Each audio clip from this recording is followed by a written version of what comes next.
Okay, welcome everybody. This is exciting. This is a big crowd for Ocean and Cara.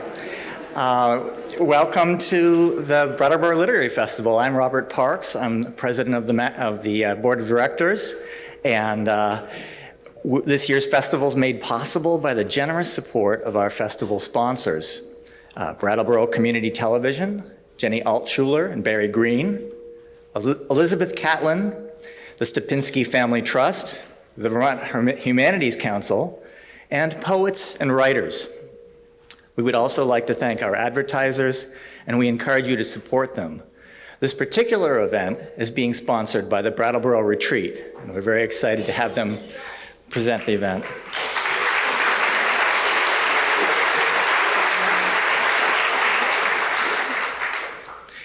Our festivals run entirely by volunteers, and we have very real expenses as well in putting authors up in hotels and transporting them and renting some of the venues. So we do need support from year to year, and we'd love to have you make a donation in one of our donation boxes in the back sometime this weekend, or you can also use the QR code to donate online through our website. You know the drill. Please check your phone to double check it and make sure that the ringer is off, but keep it out because you're free to take photos for social media and bump our presence online. It would be a good help. And I'm very excited about our event around Ocean Vuong's book, The Emperor of Gladness. Ocean Vuong is the author of 2 poetry collections, as well as the New York Times bestselling novels On Earth We're Briefly Gorgeous, and The Emperor of Gladness, which is an Oprah pick. Born in Saigon, Vietnam, he currently splits his time between Northampton, Massachusetts, and New York City. He's going to be in conversation with Cara Blue Adams, who's the author of You Never Get It Back, which was named a New York Times Editor's Choice and awarded the John Simmons Short Fiction Prize. Let me talk just a little bit about The Emperor of Gladness, a wonderful book. The book takes place in a small town on the Connecticut River and talks a lot about New England. And the main character, Hai, gets a job at a restaurant called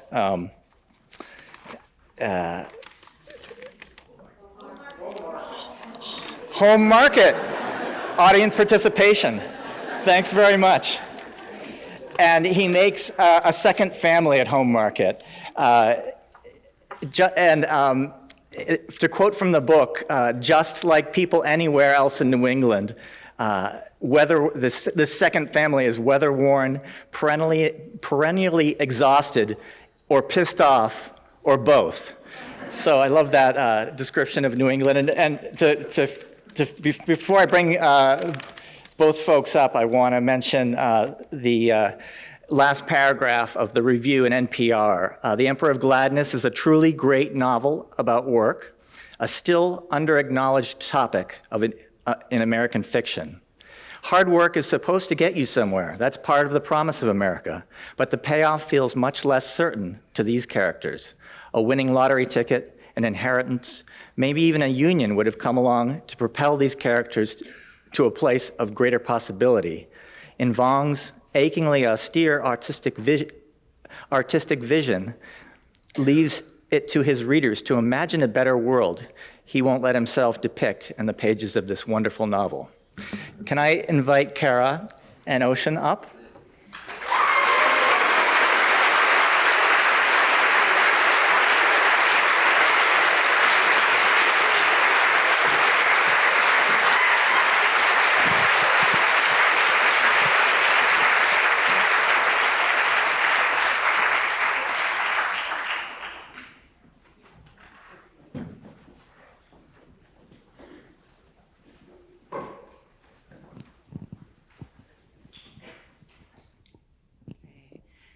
Hi, everyone. Is this on? Can people hear me okay?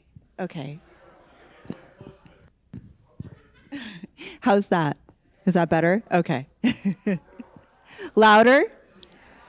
All right, I'll try to project from the diaphragm. Thank you all so much for being here. I live in New York now, but I actually grew up in Putney, just down the road, and so this festival is just such a special occasion every year. I'm so thrilled to be in conversation with Ocean. Ocean, thank you for being here.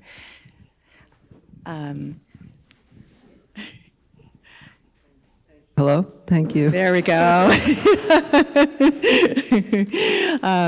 It feels very New England that the mics are taking a little bit of time to warm up to the to our voices. I first read Ocean's work shortly before getting married, and I was finding that I was having a hard time focusing on anything because there was so much on my mind. Okay, how's that? Is that better? Yeah, okay. So I opened his first novel, On Earth We're Briefly Gorgeous, and after not having been able to focus on a book for a few months, I was just blown away by the kind of thrill of the talent, the voice on the page, and I'm sure many of you have had that same experience. So I was so excited to read his new novel, The Emperor of Gladness. And Ocean, I wanted to start by asking you just a very simple question, which is how this novel began. I've heard you discuss this in interviews a little bit, and I thought that would be a nice place for us to start. Oh, well, thank you so much. Thank you for just being here, and thank you to the Brattleboro Literary Festival. The word Brattleboro does occur in this book. I know we have very, very keen readers here. I must say thank you to this community. And when I was working on this book, I have friends through town, and words in this book were typed at Mocha Joe's.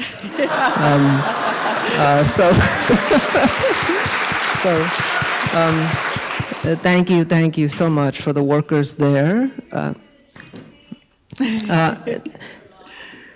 Thank you so much to the workers at Mocha Joe, where I scribbled some of these words in earlier drafts of this book. Yes, how did this start?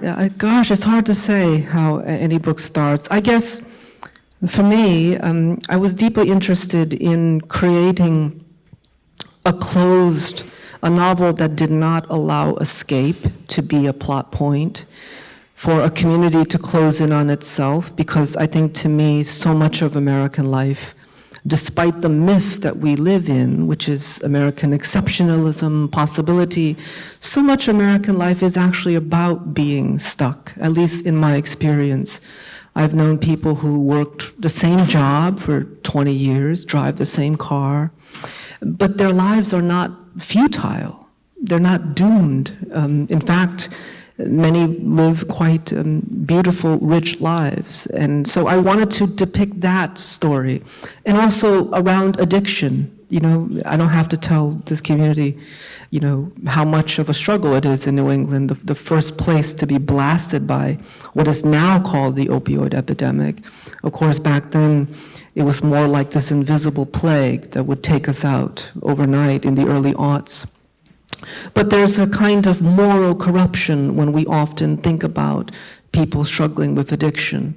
It is a disease, of course, but unlike a battle with cancer, which is often depicted as virtuous, the addict is somehow morally corrupt. And that goes against my experience as well. So many people who struggle with addiction still grow internally, even as their struggle continues to worsen. And so there was this kind of incongruent relationship between health and moral aptitude. And I wanted to kind of depict that someone could still continue to be ill, but still grow as a person. That just because we lose them to this sort of slaughter, this pharmaceutical slaughter, it doesn't mean that their life is entirely worthless. And I never saw that in the news segments, and I thought fiction is a wonderful place to kind of You know, fiction, if nothing else, is a control of speed.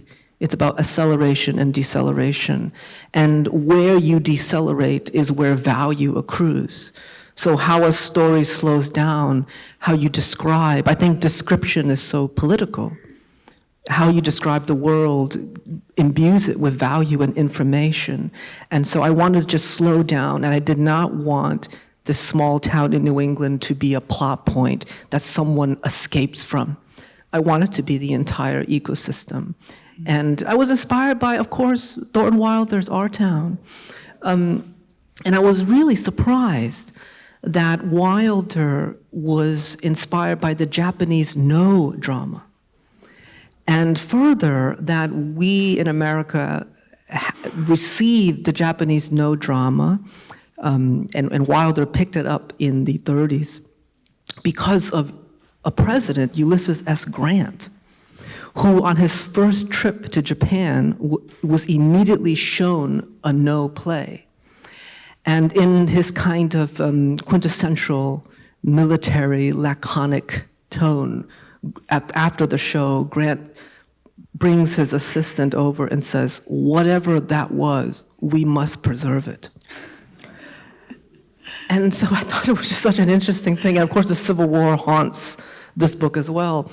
But I was deeply surprised but inspired by Wilder because it was so innovative for an American playwright to look to an Eastern format, to then create this sort of stripped down, surreal, anti-plot story that would go on to become the most performed play in American history. At any given time, the most performed American play.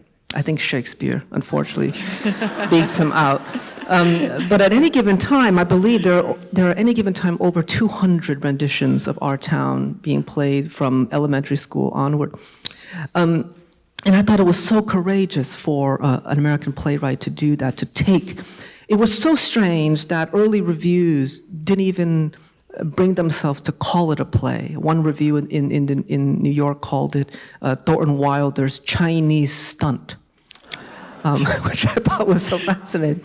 But what I loved about that play was that it was all deceleration. There was no story but character. There were people, and it goes against every quintessential writing workshop. That story must have conflict and plot. And I think if you live in a community, and if you know it enough, you know that existing itself is hard enough. And that to have people be in proximity with each other and to articulate their dreams and ambitions is in itself enough conflict to tell a robust story. And I was just so amazed that that came over 100 years ago. And I've always felt that I'm not so much interested in the American dream as it is sold to us. I'm more interested in Americans who dream. And I think in Our Town, that legacy was really such a foundational moment for me, and I kept returning to that as inspiration for this book. Mm-hmm. That's incredible to hear. Thank you for sharing that. I was hoping that perhaps you would read a little bit for us as well before we begin to discuss the particulars of the book. Okay. Well, we were talking about the opioid epidemic, and this book takes place in 2009, mostly because I'm a very slow thinker. So if you want my Trump book, it's going to take 16 years, if we get there. Knock on wood. But it was I was just in Europe, and all this is very exotic to Europeans, thankfully, because they didn't have to deal with this. Purdue Pharma started in Stamford, Connecticut, 20 minutes from where I grew up in Hartford. And the early salespeople who were trying to sell this poison to our communities for profit. It was meant as a cancer drug to prevent pain during cancer, but cancer doesn't make enough money, so they wanted to turn it into a pill for migraines, ankle sprains. And when doctors asked the early salespeople, is this pill abuse resistant? And instead of saying yes, which would render them legally viable to deception, they said, uh-huh. And so to me, this epidemic that has taken over 600,000 American lives began with a linguistic manipulation. It begins with what Aristotle would call poesis, poetry, right? This word, let's call it a word. It doesn't exist in the dictionary, and yet it has absolute meaning. And so the affirmation of begins this epicenter, which leads us to, this concussive death march that we are still experiencing now. The first person Hai saw OD was somebody's father. He was 12 and had gone over to this girl, Jennifer Knoxley's house to do a project for history class. They were in the living room cutting construction paper when her father came in very quietly, like a ghost was wheeling him in, and sat down on the couch. After a while, his head tilted back and his mouth hung open, eyes rolled into their sockets. He looked like somebody had pressed pause at the peak of him laughing at the greatest joke he'd ever heard. This was the image imprinted on Hai's mind when he signed in at the New Hope Recovery Center. Every generation says this of itself, but these were indeed bewildering times he lived in. A time before iPhones were everywhere and people still looked up as they walked, their heads filled with self-generated thoughts floating up from deep pits in the subconscious. A time when you still knocked on each other's doors, and if you wanted to talk to somebody, you had to call them on a landline, listen to their mother's breathing for a while, maybe the sound of her fixing a drink or shaving her legs, then meet up somewhere, one of you waiting about, shifting your feet and looking at clouds or trees or municipal architecture. Your dopamine levels higher for not having been depleted from blue light screens throughout the day.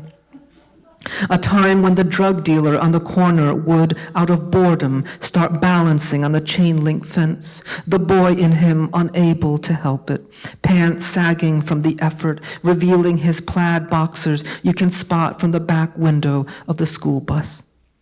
But then, slowly, 1 or 2 or 7 of your friends will find the pills, and they will flood their young brains with artificial joy. And you will join them, running through the woods by the power plant, laughing at the immense night, your head levitating a foot over your shoulders. And their eventual deaths will not yet be used by politicians to gain traction with the base. It did not have a name, this slaughter, and yet your loved ones were being slowly erased, even teachers and lunch ladies overdosing overnight. Though it was never his drug of choice. He was barely 16 the first time he did heroin. One summer night at a skate park on the outskirts of town, he had sat huddled among 3 other skater boys in the valley of a half-pipe, the candle flame still in the humid air as the spoon sizzled over it, Fugazi's waiting room running on a loop from a stereo in someone's backpack. The boys had removed their socks, turning their long, bony feet in the light, searching for a good vein. They preferred the feet because it was easier to hide the scars. Plus, they could feel the speed of the hot, acidic rush literally surging through their legs to the tip of their heads, some of them tracing the drug's ascent with their fingers as if pointing to ruined cities on a map. But the sensation for Hai was more like drowning in his own blood, his neck craning to get above the tide. Soon there was laughter everywhere in the dark, hands clapping bare skin. But a half hour later, the only sound left was Fugazi playing over their gleaming, shirtless chests, mouths gasping like shored fish as fireflies flittered over them in the greenish night.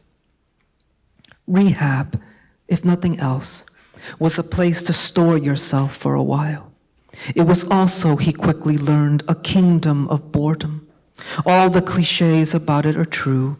You wait around until whatever poison that's ruining you empties into the world as time. Then you fill that emptiness with more time, talking, walking around the rec room, talking some more, painting watercolors of zoo animals, reading YA or science fiction, the only genres allowed. And after all that waiting, you stand by the barred windows and watch the golden arches from a McDonald's across the parking lot light up, which means it's time for the nurses to switch shifts for the night. And an alcoholic with Down syndrome named Jordan is next to you, pointing out the window, shouting, "It's chicken tender time, it's chicken tender time, hey guys, it's tender time." The rooms are named after various genus of squash grown in New England, a laminated drawing of each type pasted on the doors. High shared the kabocha room with a sex addict named Marlon, who was strapped to the bedpost with bungee cords to keep him from jerking off. He turned to High one night and said quizzically, "Hey, man, I was wondering, how come I never see any Asians in rehab? I've been to like 5 of these joints and never seen one till now." "MSG," I said.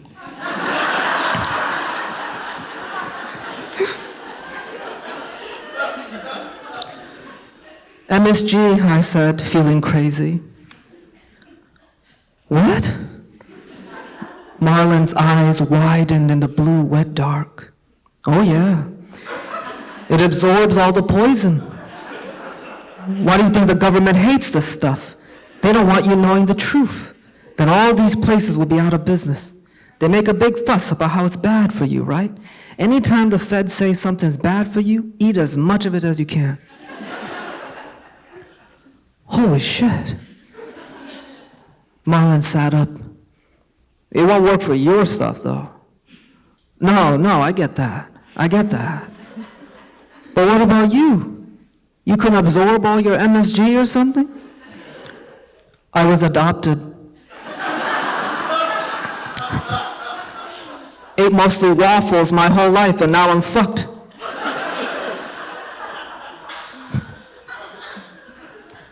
Damn, dude. Marlon lay silent all night, this new knowledge burrowing through him, his straps clinking on the bedposts as he tossed about.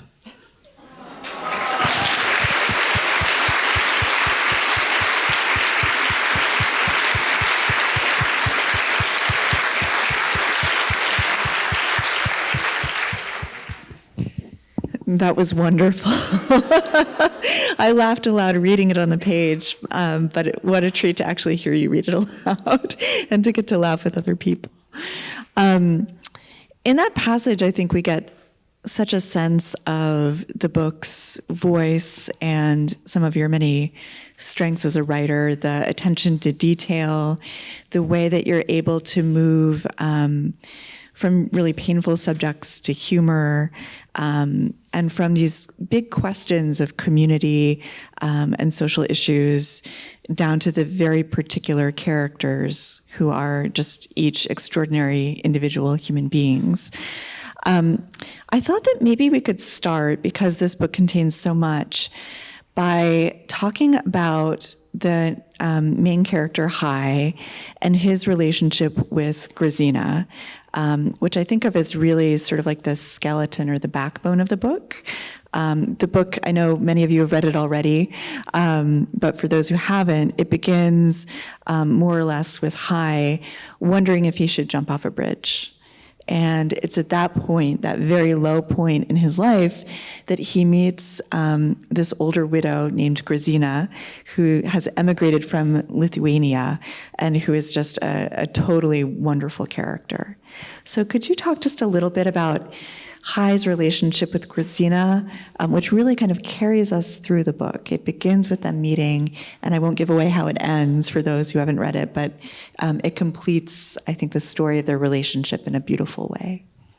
Yeah, well, I grew up being raised by my grandmother, and I grew up in a neighborhood where grandmothers were the matriarchy, mostly single moms and raising sons. And what I realized was that, at least in America, the very young and the very old actually have a lot of common ground, because the young do not have a lot of assets. They don't have the qualifications to contribute to a capitalistically robust nation. And the old, the elderly, are pushed to the side, deemed defunct, and therefore no longer useful or contributors, right? This kind of strange euphemism to this utility.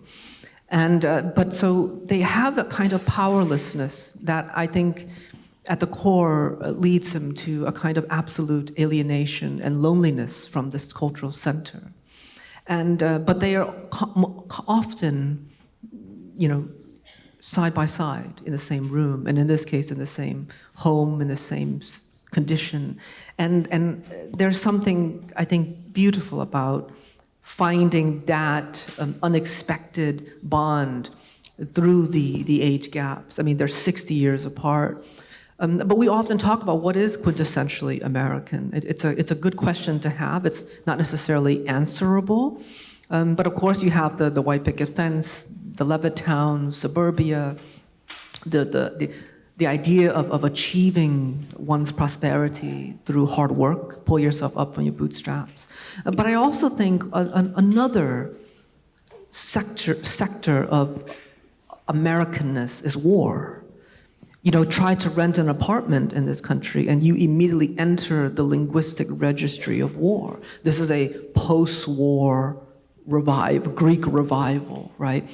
This is an antebellum ranch, right? You mean a former plantation, right? And so we seem to measure even our art. You enter any English department and you'll hear, this is the greatest post-war novels of the mid-century, right? What is fiction after the Civil War, what have you. So we measure progress and time by death, especially in this country. And I grew up in the shadow of 9/11 and the ensuing Iraq-Afghanistan wars. And I remember that war being filled with mythology. I was so interested in the surreal aspects of how propaganda functions in our culture. And Georgina suffers from dementia. And often we say it's a lack of memory, but from my experience, having lived with and being a caretaker of someone with dementia, I think that's a misnomer. I don't think they lose memory per se, but in fact, dementia is memory without choice. It is memory without agency, right? There are memories, it's just not the ones that we deemed to be the right one, quote unquote, because the ones that we are living in linear time. So it's displaced memory, which is also somehow incredibly mimetic to the refugee condition that Georgina experiences and Hai experiences. So I think for me, the quintessential American life is two strangers from two different continents who are refugees from two wars, 40 years apart, 60 years apart in age, meet each other and ask each other, what is left of the American dream? And is it even feasible to resurrect it under one roof? And I thought, to me, that is actually the America that I've come to know. And the beauty that comes out of that quest, the beauty that comes out of that struggle is what I think is so touching to me about my understanding of the American ethos. Is two people asking, not how do we get out of here? Because there's a lot of folks saying, I'm going to get out of here, right? And they have a lot of private jets to do so. They have a lot of mansions in other countries to go to.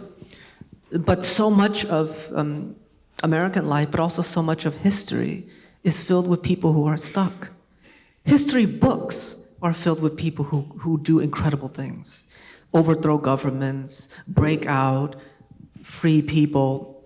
But history itself is actually outnumbered by people who are stuck, mostly because they don't have the capacity or the agency to free themselves, stuck in coal mines, stuck in marriages they never wanted to be in, stuck fighting in wars they never chose to be in, stuck in nail salons and factories, stuck in towns. So to me, I'm interested in turning the idea of abjectness into a site of possibility. And I think throughout all of my work, I don't want to look at abjection and say, how do you ameliorate or escape that? But is there a kind of method? Is there a kind of strength in abjection itself? Is there a type of power? Of course, we should rescue each other from material deprivation and the lack of safety. But I think it doesn't mean that that place is without dignity and power. You know, like, I remember my mother raising me and my grandmother raising me, and these are women who had no English, but they taught me to be vigilant. They said, Ocean, every space you go through, you have to pay attention to every detail and pay attention to how people look at you. Then you know whether you're safe or not. And on one hand, they were responding to trauma. You know, these are women who escaped napalm, so of course they were vigilant. But on another hand, in retrospect, as an artist, they were teaching me how to look at the world. That they were saying that, in fact, the world is inexhaustible. You can stay in one town and look at it again and again and again, and it will keep deepening, and meaning will accrue as long as you pay attention. And so I wanted to frame these two relationships stuck in this place. The house is not necessarily a cage, but a kind of doorway into another realm, and which is what memory is, in a sense. That's beautifully said. Thank you. Thank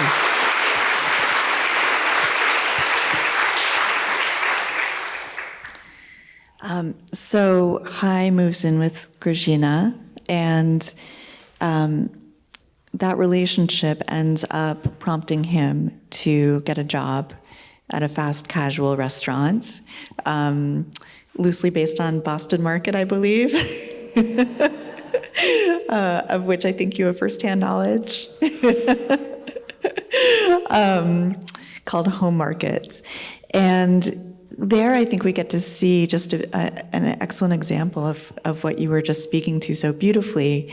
This group of people who in some ways are stuck, but whose lives are not without dignity and joy and humor, and who really become a kind of second found family for each other.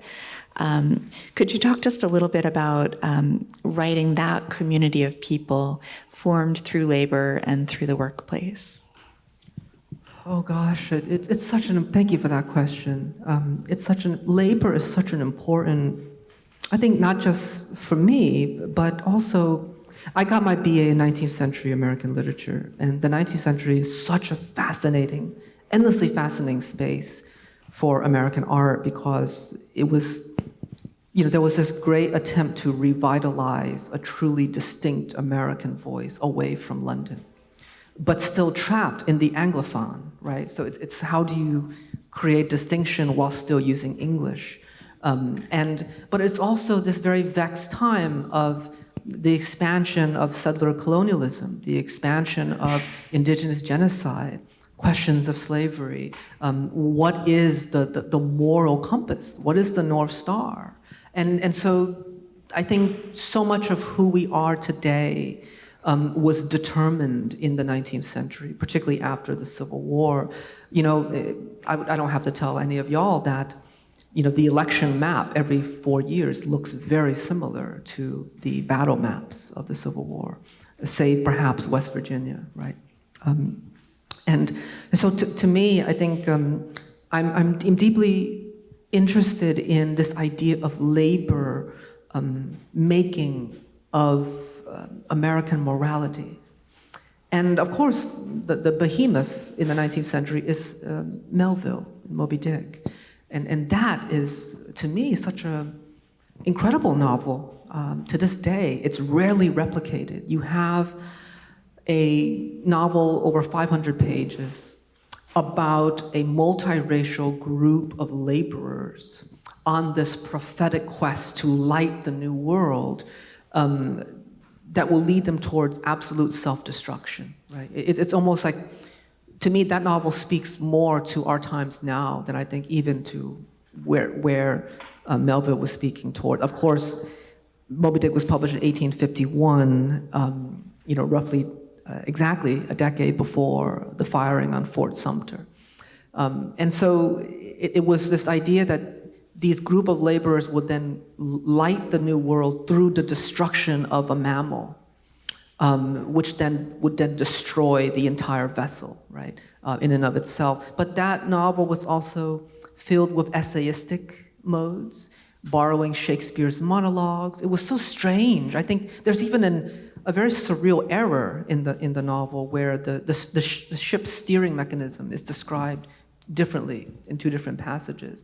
And some people think that's a copyright error, but I think that's actually really beautiful as a metaphor of like the ship that morphs and changes as the narrative time moves. On one hand, it's a mass steering system, and on the other hand, it's a wheel, right?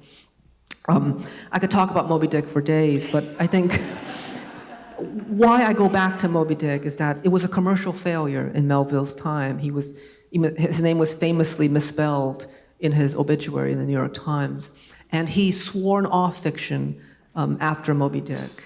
He started to write poetry. I'm told that I can't fact check this, but I'm told by a Melville scholar, who of course might be biased, that he wrote more lines of poetry than Whitman and Dickinson combined. I wonder if that's true, but he was devastated. He felt betrayed by fiction after the failure of Moby Dick, but it is now so symbolically fiction that if you go into the Strand bookstore, the fiction aisle is under the symbol of the sperm whale, right? And why I go back to that novel, it's a novel that gives you absolute permission, but it's a novel about labor, about work, and how labor builds circumstantial family. I think there are, particularly after the mid-century, there's a lot of wonderful treatises about fiction around the nuclear family as a central part of American life. But I think fiction around labor, the idea of circumstantial family that you don't choose. We often say nuclear family, chosen family, but there's something actually much more foundational and large, and that is the work family, the family you have no say in, and yet is the one you spend perhaps the most time with. In order to sustain your nuclear family, you spend time with this ragtag, random group of people cobbled together. And to me, that relationship is actually something so foundational to how we experience life in this country. And I wanted to really write about that after being given permission by Melville. One thing that I was struck by as I read the novel is that there are a number of examples of, we could call it mirroring or echoing or doubling.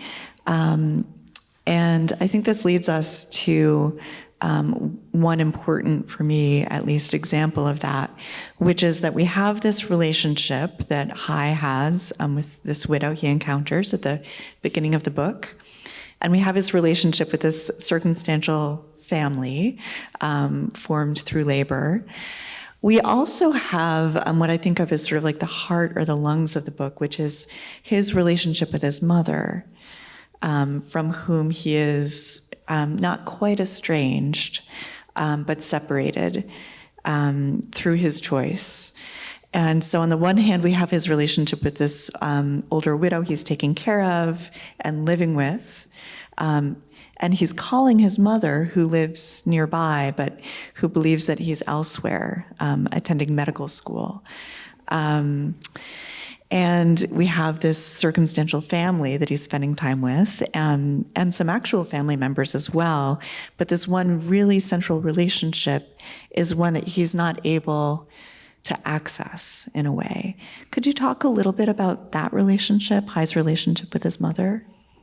Yeah, as a queer person, I've have a very intimate relationship to shame, and I think there's two different kinds of shame, and there's a shame of conduct. Like if you do something shameful, if you do something harmful, that shame could be very productive.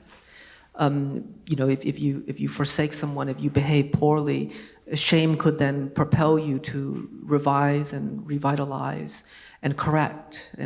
So often we think shame as a kind of debilitating obstacle, but in some cases, shame becomes a propulsive force. The other, often what queer people experience is shame of being, right? Not from what you do, but who you are, which you can't change. So that shame, we have to work to heal ourselves from and to move from. And but there's two different kinds. But I'm interested in trying to reclaim shame as a potential site of power, again, this thing that's supposed to be abjection, as a motivating, propulsive force. And in this book, he's too ashamed to confront his failures to his mother, but it leads him into an entirely new world.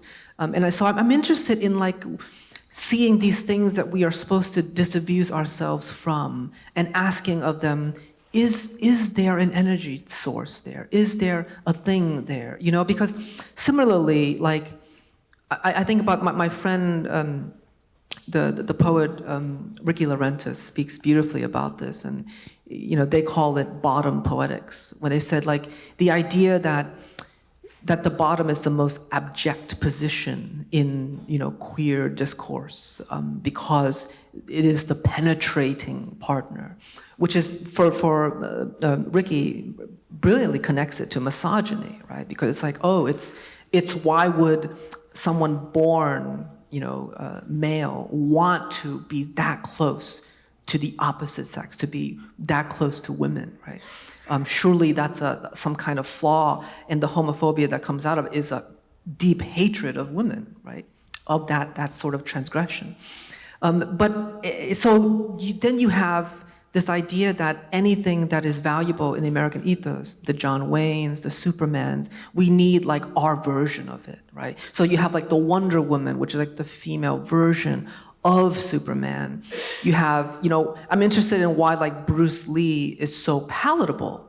I love Bruce Lee. I'm grateful for Bruce Lee, but it's not a surprise that a macho fighter who destroys all with a single, 1-inch punch is acceptable as the Asian version of Asian excellence. And I guess I'm more interested in saying, well, what if we turn away from that model and have a different model? Is there soft power? Is there power in bottomhood? Is there power in abjection? Is there something in the gutter that is actually a fertile ground for things to grow, right? Is there a manure that is actually the essential part of life? And I'm so interested in asking that in the same, lexicon of shame. And likewise, I think so much of this book is about the shame of confronting each other, the shame of estrangement in families, and the innovation that can come out of shame.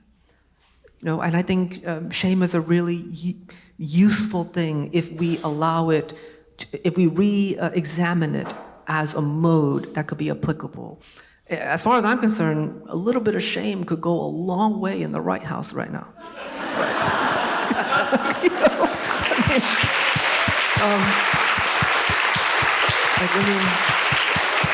My goodness, just an ounce. Could you imagine?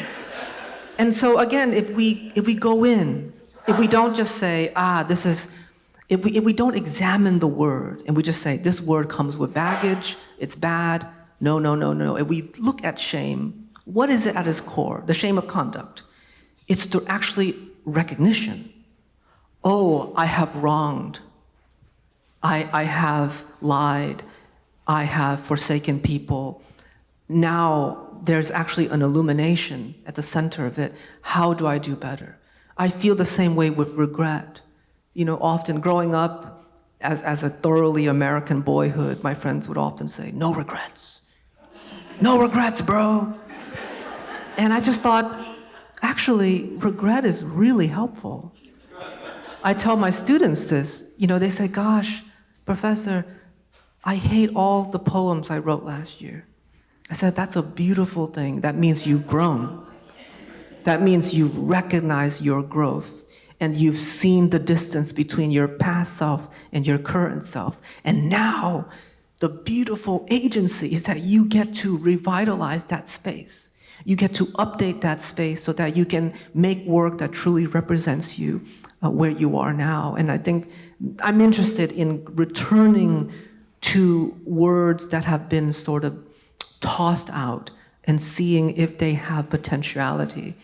In this sense, bottom poetics is so important to me. Abjection as sites of power. Ricky would go on to say, out of all the things we can describe about the bottom of the slave ship, it is a place of horror, abjection. Ricky Leonard is a Black poet.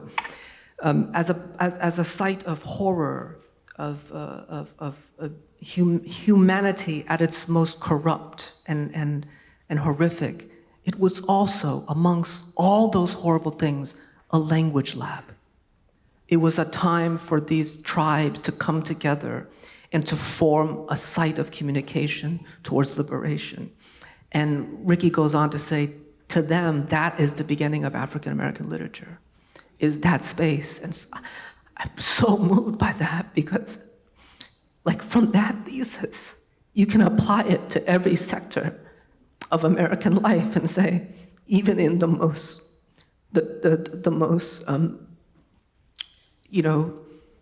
demonic space and conduct, there is a site of agency if you return to it and see it as a place of innovation.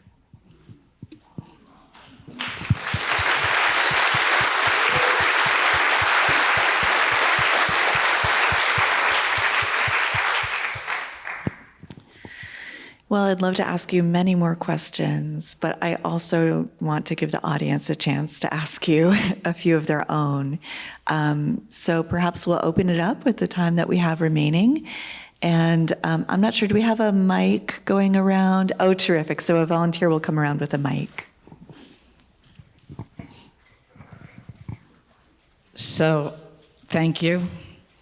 And just in response to shame, it's almost like kindness is one of your characters. There are just so many kind characters. And the demonstration of that kindness, or the evil character, the mean people you sprinkle through the story. And one of them is Linda McMahon. And it's in 2009. It's long before she was given the green light to destroy public education. Could you talk about how she made it into the book? Well, Linda McMahon is a familiar specter in Connecticut life. She, of course, helps runs WWE wrestling, which functions in this book. Wrestling becomes a kind of allegory for so much of American life. It's violence through hallucination, but there's also a beauty to it. You know, I go to my local amateur wrestling association held in a VFW as much as I can. And to me, it's like watching a passion play. It's watching, they're like poets. Wrestlers are like poets. They're paid just as much. And then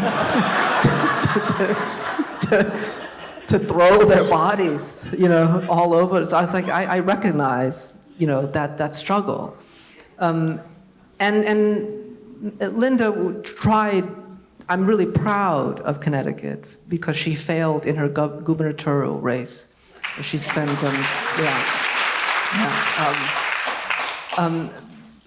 but of course, there's ways. I would have never predicted, where she would end up in 2009. I thought that was the end of it. But I think that's also, it's also, I think that someone asked a question last night at my friend Sally Wenmouth's reading, and how do we survive? And I think it's so important to ask also of that question, to also think of that through that question, because it's a question I think we all always want to ask. But who are the we, and what does survive mean, and for whom, and for someone as privileged and powerful, a billionaire like Linda McMahon can survive perennially. right? No matter the failures. Whereas so many of our local businesses, mom and pops, one misstep and you're out of luck and that's the end. You don't get a second chance.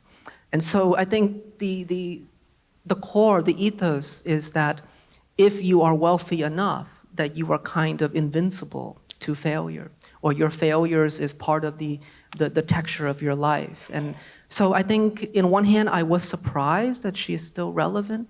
On another hand, it's very predictable that someone like that would still be around, and that if they lose, quote unquote, here, they ends up winning somewhere else. And I think it goes further to this idea of, America does not have folklore a redeeming folklore for the ill, the abject, and the poor. Whereas other countries, there's always the wise fool, the court jester who actually tells the truth, right? In England, the jester could tell the truth because he's a fool. As he's able to, disguise the truth. In classical Greek, we have Tiresias, blind, intergender, beggar, but clairvoyant. So when someone is so outside of the social norm, in other cultures, they actually gain power. That ejection from the social gives them a kind of clairvoyance outside of time. But America does not have that, And I think in Europe, even in Europe, you have hagiography, the stories of saints who are often also outsiders, beggars, poor folks, people who've done taboo. So hagiography is also the folklore that redeems impoverishment. Whereas here, we never had that. Part of it is because we're such a young country. The saints didn't arise here. So what we did was that we created folklore out of the founding fathers, which become a propaganda. I remember as a student in New England learning about George Washington's wooden teeth. Little did I know that was a myth that hid a much darker, sinister reality, was that his teeth was actually, his fake dentures were actually made from enslaved people's teeth. And that the story about the cherry tree was made up by his first biographer to showcase his humility and honesty. So because we lacked a folklore that redeemed a dignified position for the poor, we created a propagandic folklore that gave power and mythos to land-owning, people-owning, wealthy men, right? So we are still wrestling in that today. No American politician will be successful criticizing the founding fathers, right, to this day. So what that tells us a lot. I don't judge it. I'm not interested in condemning. I don't think it's the role of the poet, because it's condemnation is, of course there are things we should condemn, but when we're looking at culture as it evolves, I'm interested in just seeing it and witnessing it as it is and asking the question, why is it like that? And does it have to be like that tomorrow? And what are the benefits of asking a different question? And so right now, in my short 37 years, I have not seen, America offer a kind of dignified mythos to people on the outside. You do have counterculture. You do have the beats, the black arts movements, but those countercultures are reactions to a lack of that folklore. So the question is, the folklore never existed from the beginning. What do we do now? And I think for me, the answer is we have to keep telling stories that take power away from that propaganda. To me, Mount Rushmore is such an emblematic a symbol of this question, because there is nothing that says more, that screams loudly, small dick energy, than I mean, really, I did think about it, like to deface a beautiful, natural, millennia, millennias of work in this beautiful mountain to create a testament of absolute power and nationalism, actually inside that is a recognition. It's a deep recognition that you see also in the White House too, the bombasticness. Yeah, I think in its core, there is a deep recognition that all of this is founded on a false dream. You know, America's really good at PR. We are the policemen of the world. We are the moral high ground. But meanwhile, we have destroyed, you know, independent countries. We have used the CIA to foil independent workers' rights all over Latin America and Africa.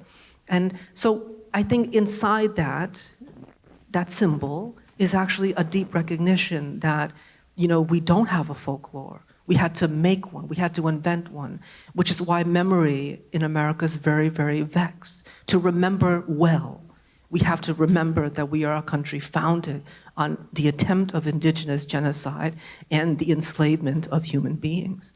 That's really hard to swallow, right? So what do we create? We create Make America Great Again. The performance of memory that's actually nostalgia via amnesia.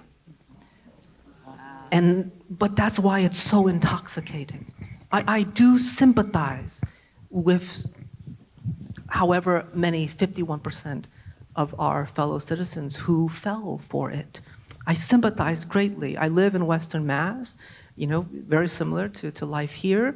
You know, we are a lovely little college town, but you drive 20 minutes and you'll see Trump voters. You know, you hire someone to fix your door, they'll come with a MAGA hat.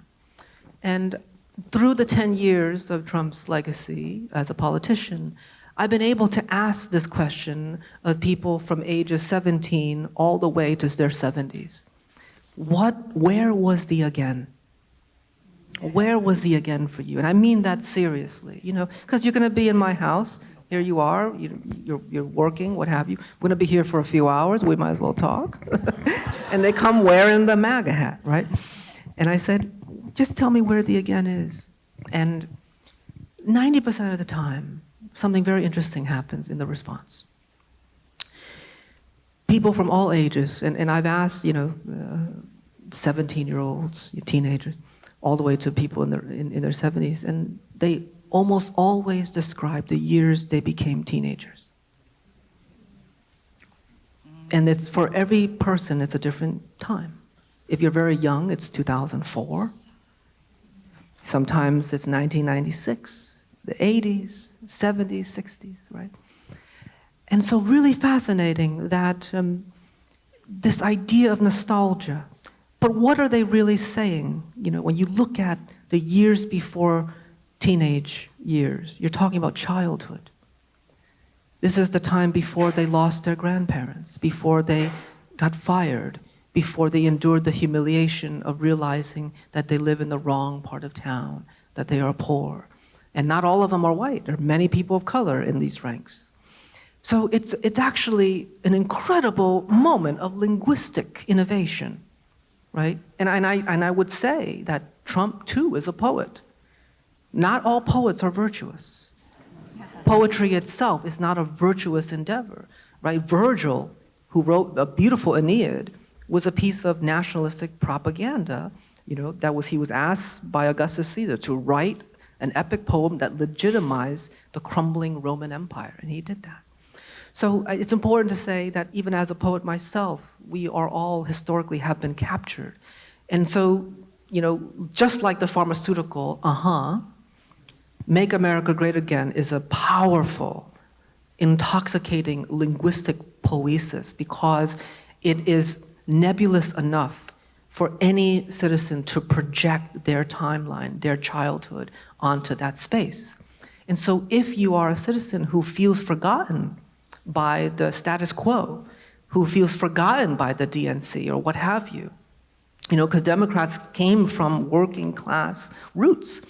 If you feel that way, it's so intoxicating for a billionaire to come to you and say, I shall do the impossible, the metaphysical impossibility, and I will restore your childhood. I will give you the painless years back. And when you have no other place to go to, it's very easy to fall for that. And so I think that there is no neutral language. We are all working in propaganda.